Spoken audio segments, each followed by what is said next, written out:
오늘 하나님의 말씀은 로마서 3장 9절부터 20절까지의 말씀입니다.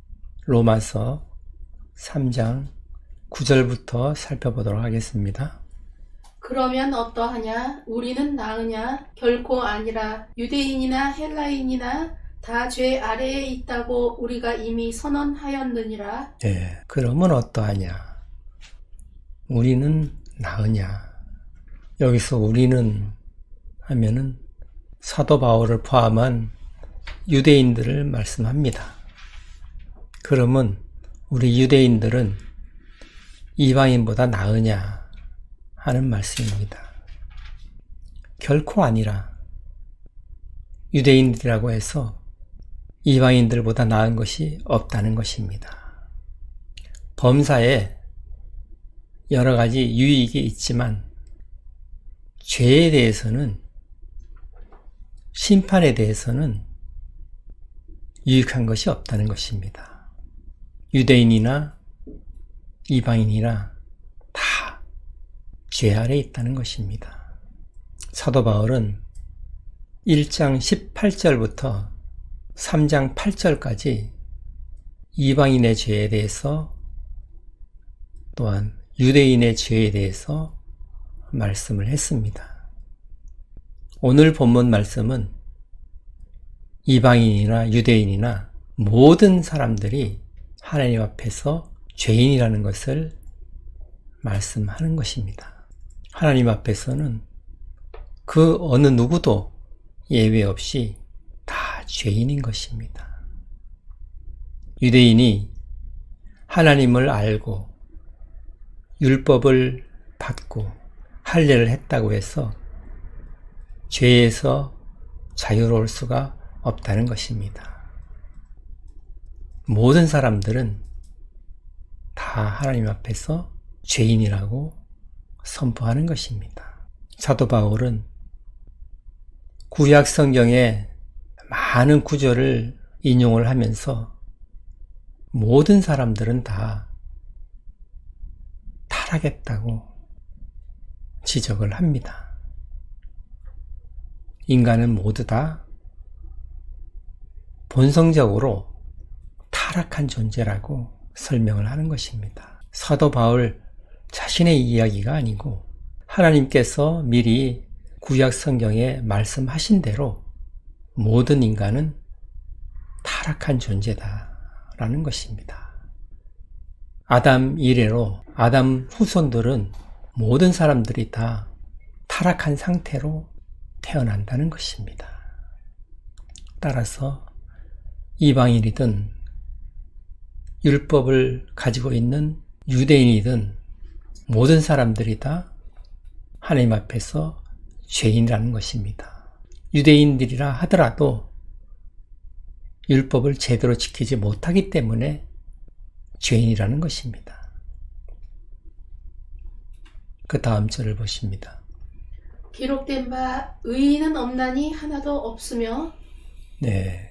의인은 하나도 없다고 말씀합니다.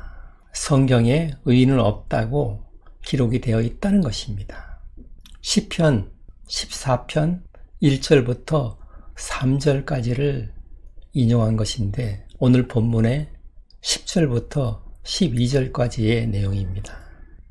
시편에서는 선을 행하는 자는 없다고 말씀하고 있습니다. 그것을 사도 바울은 의인은 없다라고 인용을 한 것입니다.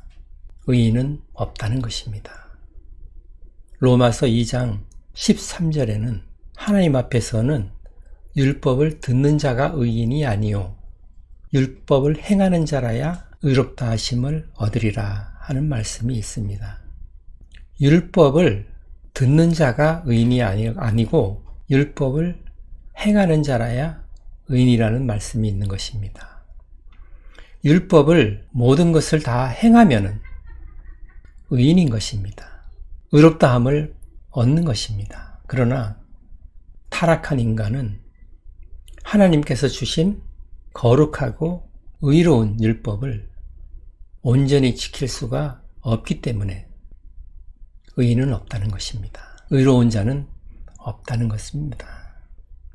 율법을 온전히 지킬 수만 있으면 의인이라고 분명히 말씀하고 있습니다. 의롭다 하심을 얻는다고 말씀을 합니다. 그러나 타락한 본성 때문에 율법을 온전히 지키는 사람은 없다는 것입니다. 따라서 유대인이라 하더라도 율법을 온전히 지킬 수가 없기 때문에 모두가 다 죄인이라는 것입니다. 그 다음 절을 보십니다. 깨닫는 자도 없고 하나님을 찾는 자도 없고 깨닫는 자도 없고 하나님을 찾는 자도 없는 것입니다. 하나님과의 관계가 완전히 끊어진 상태를 말씀하는 것입니다. 에베소서 2장 1절을 보십니다. 그는 허물과 죄로 죽었던 너희를 살리셨도다. 하나님께서 우리를 살리시기 전까지는 허물과 죄로 죽었던 자들이었습니다. 영적으로 죽어 있었기 때문에 깨닫지도 못하고 하나님을 찾지도 못하는 것입니다.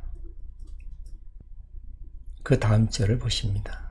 다 치우쳐 함께 무익하게 되고 선을 행하는 자는 없나니 하나도 없도다. 다 치우쳐 다 옆길로 가서 무익하게 되었다는 것입니다. 쓸모없는 자들이 된 것입니다. 선을 행하는 자는 하나도 없다고 말씀합니다. 사람들은 다 타락을 했기 때문에 선을 행할 수가 없는 것입니다. 마음이 부패하여서 마음에서 나오는 생각들은 악한 것입니다. 그 악한 생각이 사람을 더럽게 만들기 때문에 선한 일을 할 수가 없는 것입니다. 마가복음 7장 21절에서 23절을 보십니다. 속에서 곧 사람의 마음에서 나오는 것은 악한 생각, 곧 음란과 도둑질과 살인과 간음과 탐욕과 악독과 속임과 음탕과 질투와 비방과 교만과 우매함이니 이 모든 악한 것이 다 속에서 나와서 사람을 더럽게 하느니라. 마음에 있는 것들이 이런 악한 생각입니다. 따라서 마음에 있는 것들이 밖으로 드러나게 되는 것입니다. 타락한 인간은 선을 행할 수가 없는 것입니다. 그 다음 절을 보십니다. 그들의 목구멍은 열린 무덤이요 그 혀로는 속임을 일삼으며 그 입술에는 독사의 독이 있고 그들의 목구멍은 열린 무덤이라고 합니다. 유대인들은 굴을 파서 시신을 넣고 돌로 막아 놓습니다. 그런데 열린 무덤이라 하면 돌로 막아 놓은 문이 움직여서 열려 있다는 것입니다. 그러면 안에서는 썩는 냄새가 날 수밖에 없는 것입니다. 목구멍에서 올라오는 것은 썩은 냄새들이 올라온다는 것입니다. 그리고 혀로는 속임을 입삼는다. 혀로는 거짓말로 사람들을 속이는 일을 한다는 것입니다. 입술에는 독사의 독이 있는 것입니다. 그래서 말로 사람을 괴롭히고 상처를 입히고 심지어 독사의 독같이 죽이기까지도 한다는 것입니다. 말로 사람에게 상처를 입히고 심지어는 죽이기까지 한다는 것을 말씀하고 있는 것입니다. 그 다음 절을 보십니다. 그 입에는 저주와 악독이 가득하고 계속해서 입으로 짓는 죄들을 말씀하고 있는 것입니다. 입으로 다른 사람을 저주하고 독설을 쏟아내게 되는 것입니다. 그리하여서 인간관계가 완전히 깨어지게 되는 것입니다. 먼저 하나님과의 관계가 깨어지면 인간관계도 이렇게 다 깨어지는 것입니다. 그 다음 절을 보십니다. 그 발은 피 흘리는데 빠른지라. 그 발은 피 흘리는데 빠른지라. 마음으로 생각으로 죄를 품고 그 다음은 말로 하는 죄들이 열거되었습니다. 그 후에는 행함으로 짓는 죄들이 나타난다는 것입니다. 발로 움직여서 다니면서 이제는 행동으로 그 죄가 드러난다는 것입니다. 마음으로, 말로, 행함으로 짓는 죄들을 말씀하고 있는 것입니다. 그 다음 절을 보십니다. 파멸과 고생이 그 길에 있어 그들이 가는 길에는 파멸과 고생이 있는 것입니다. 그런 길을 갈 수밖에 없는 것입니다. 서로 다투고 속이고 빼앗고 저주하고 사람을 죽이는 말을 하는 그런 사람들끼리 어떤 화합도 이룰 수가 없는 것입니다. 평안을 이룰 수가 없는 것입니다. 그들이 가는 길은 항상 고통이 따를 수밖에 없는 것입니다. 그리고 그 길의 끝에서 죽음과 심판을 맞이하게 되는 것입니다. 이들은 그렇게 전혀 미래가 없는 그런 삶을 살다가 언제 가는지도 모르게 가는 것입니다. 그 다음 절을 보십니다. 평강의 길을 알지 못하였고 그들은 평강의 길을 알 수가 없습니다. 평강은 하나님과의 화목한 상태에서 주어지는 것입니다. 평강은 예수님 안에 있는 것입니다. 오직 예수 그리스도를 통해서 하나님과 화목할 때 얻어지는 것이 평강인 것입니다. 인간 스스로의 노력으로는 평강을 얻을 수가 없는 것입니다. 그 다음 절을 보십니다. 그들의 눈앞에 하나님을 두려워함이 없느니라 함과 같으니라. 그들은 하나님을 두려워하는 마음이 전혀 없기 때문에 이런 일을 하는 것입니다. 하나님은 우리의 죄를 대신해서 하나님의 아들에게 우리의 모든 죄를 다 쏟으시고 십자가에서 고통 속에 죽게 하셨습니다. 아들까지 죽게 하시는 그 하나님의 그 두려움을 모른다는 것입니다. 하나님이 얼마나 두려운 분인지 모른다는 것입니다. 하나님을 두려워하지 않기 때문에 그런 악행을 일삼으면서 살아간다는 것입니다. 출애굽기 1장에서는 히브리 산파들이 사내 아이를 낳으면 다 죽이라는 애굽 왕의 명령을 거부하고 사내 아이들을 살립니다. 그것은 애굽 왕의 명령보다 하나님을 더 두려워했기 때문에 그렇게 한 것입니다. 보이는 애굽 왕의 명령보다 보이지 않는 하나님을 더 두려워했던 것입니다. 그러나 하나님을 두려워하지 않는 사람들은 자기 마음대로 살아가게 되는 것입니다.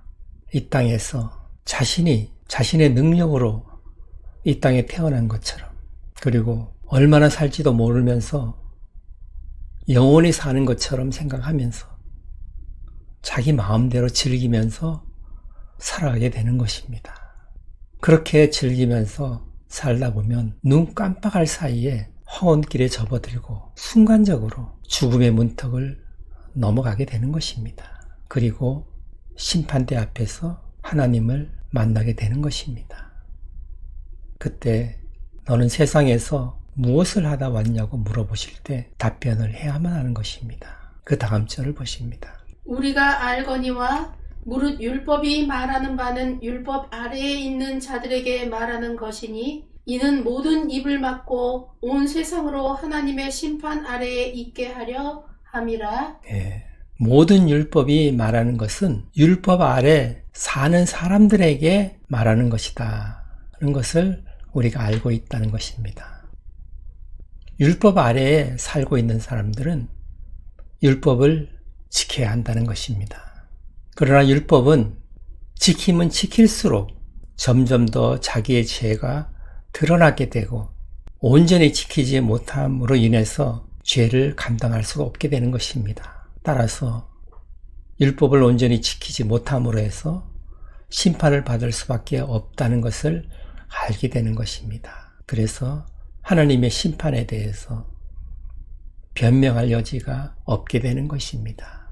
율법을 온전히 지킬 수 없는 사람들은 결국 하나님의 심판을 받아들일 수밖에 없게 된다는 것입니다. 그 다음 절을 보십니다. 그러므로 율법의 행위로 그의 앞에 의롭다 하심을 얻을 육체가 없나니 율법으로는 죄를 깨달음이니라. 율법의 행위로는 하나님 앞에 의롭다 하심을 받을 육체가 없다는 것입니다. 율법은 죄를 깨닫게 하려고 주신 것이다 라고 말씀하는 것입니다. 이 말씀은 2장 13절의 말씀과 배치되는 것이 아닌가 할 수가 있습니다. 그러나 그렇지가 않습니다. 2장 13절은 하나님 앞에서 율법을 듣는 자가 의인이 아니요 율법을 행하는 자라야 의롭다 하심을 얻으리니 하고 말씀합니다. 율법을 행하는 자는 의롭다 하심을 얻는다는 것입니다. 그런데 율법을 온전히 행할 수가 없기 때문에 율법을 행해서는 의롭다 하심을 얻을 수가 없다는 말씀입니다. 인간은 본성적으로 타락한 존재이기 때문에 율법을 온전히 다 행할 수가 없다는 것입니다. 율법을 다 온전히 행할 수가 있으면 의롭다 하심을 받을 것입니다. 왜냐하면 율법 자체가 하나님께서 주신 것이고 율법은 거룩하고 의로운 것이기 때문에 율법을 온전히 지킨다면 의롭다 하심을 받을 수가 있는 것입니다. 그러나 모든 인간은 본성적으로 타락한 존재이기 때문에 율법을 온전히 지킬 수 있는 사람은 없다는 것입니다. 하나님께서는 구약시대에도 온전히 지키지 못할 것을 아시고 제사제도를 주신 것입니다. 그러면서 율법을 주신 목적은 죄를 깨닫게 하시려고 주신 것이다 라고 결론을 내리는 것입니다. 사도 바울이 말하는 죄는 단수의 죄입니다. 원어에는 죄가 단수 죄가 있고 복수로 나타내는 죄가 있습니다. 한글 성경에는 구분이 되어 있지 않지만 복수로 나타나는 죄는 일상생활에서 삶으로 짓는 죄들을 말씀을 합니다. 오늘 유대인이나 헬라인이나 다 죄 아래에 있다고 하는 것은 이 죄라는 말은 죄의 세력을 나타내는 말입니다. 죄의 권세, 죄의 세력, 타락한 인간의 본성, 죄의 실체를 말하는 것입니다. 이 죄의 실체가 죄를 짓게 한다는 것입니다. 하나님께서는 우리가 일상적으로 짓는 여러 가지 죄에 대해서 오늘 말씀하시는 것이 아닙니다. 이런 죄를 짓게 하는 근원적인 죄의 본체, 그 실체를 말씀하고 있는 것입니다. 그 실체는 아담이 에덴 동산에서 선악과를 먹을 때 들어왔던 죄인 것입니다. 창세기 1장, 2장에서는 죄가 없습니다. 아담과 하와는 죄가 없는 상태에서 지어졌습니다. 그러나 그들은 죄를 지을 수 있는 사람이었습니다. 죄는 없지만 죄는 지을 수 있는 그런 상태로 창조된 것입니다. 그리고 사탄의 유혹에 넘어가서 사탄의 말을 받아들이고 죄가 들어오게 된 것입니다. 창세기 3장서부터는 죄 많은 세상이 시작이 되는 것입니다. 그리고 요한계시록에서 다시 죄 없는 세상으로 회복되는 것입니다. 성경의 시작은 죄 없는 세상이었고 그리고 다시 성경의 마지막은 죄 없는 세상으로 회복되는 것으로 마감하고 있는 것입니다. 우리는 지금 죄 많은 세상에 살고 있는 것입니다. 그리고 예수님을 믿고 성령께서 오셔서 거듭난 우리는 죄와 사망에서 해방된 사람들입니다. 예수님이 다시 오실 때 영화로운 몸이 들 때는 죄에서 완전히 벗어나는 그런 상태가 되는 것입니다. 그때는 죄를 짓고 싶어도 지울 수가 없는 상태가 되는 것입니다. 죄의 몸이 영원한 몸으로 변화되기 때문에 그런 것입니다. 지금은 예수 그리스도를 믿지 않고 거듭나지 않은 사람들의 상태는 죄를 지을 수밖에 없는 존재들인 것입니다. 아담의 후손으로 태어난 모든 사람들은 죄의 본성을 가지고 태어나기 때문에 죄를 짓고 싶지 않아도 죄를 지을 수밖에 없는 존재가 되어 있는 것입니다.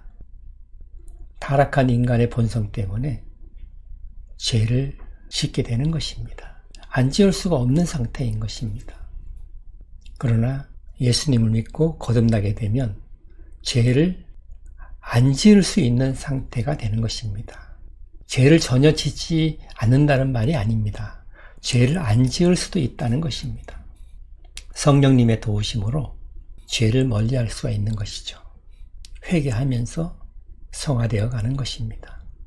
우리는 에베소서 2장 1절에서도 살펴봤듯이 허물과 죄로 죽었던 자들이었습니다. 우리는 태어날 때부터 영적으로 하나님과 교통이 끊어진 상태로 죽었던 자들이었습니다. 죄를 지을 수밖에 없는 존재로 태어난 것입니다. 그래서 우리 안에 있는 죄의 권세, 죄의 본체, 죄의 실체에 의해서 죄를 지으면서 살아왔던 것입니다. 예수님을 영접하고 성령께서 오심으로 죄와 사망에서 벗어나게 된 것입니다. 율법은 그러면 더 이상 필요가 없으니까 폐기되어야 되는 것이냐 할 수도 있겠지만 사도 바울은 율법 폐기론자가 아닙니다. 3장 31절을 보시겠습니다. 그런즉 우리가 믿음으로 말미암아 율법을 파기하느냐? 그럴 수 없느니라. 도리어 율법을 굳게 세우느니라. 네. 아멘. 예수 그리스도를 믿음으로 이제는 율법이 필요 없게 된 것이 아니냐 할 수가 있겠지만 예수 그리스도를 믿음으로 말미암아서 하나님으로부터 주어지는 하나님의 의, 값없이 주어지는 선물로 주어지는 하나님의 의를 받고 죄와 사망에서 벗어나게 되는 것입니다.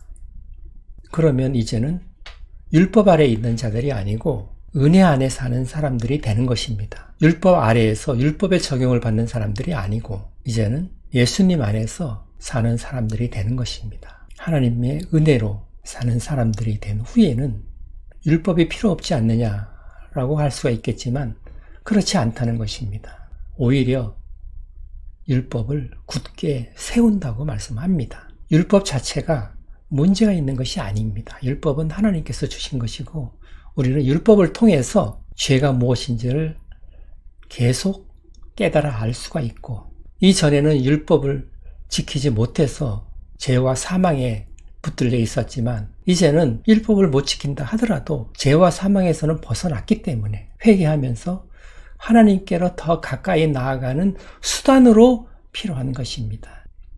율법은 하나님께로 점점 더 나아가는 수단으로 앞으로도 계속 필요하다는 것입니다. 구약 성경의 모든 율법은 예수님께서 가장 큰 계명인 하나님을 사랑하고 이웃을 사랑하는 것으로 다 성취가 된다고 하셨습니다. 따라서 신약시대를 사는 우리는 하나님을 사랑하고 이웃을 사랑으로 함으로써 율법을 온전히 지키는 것이 되는 것입니다. 오늘 말씀을 생각하시면서 기도하는 시간 갖겠습니다.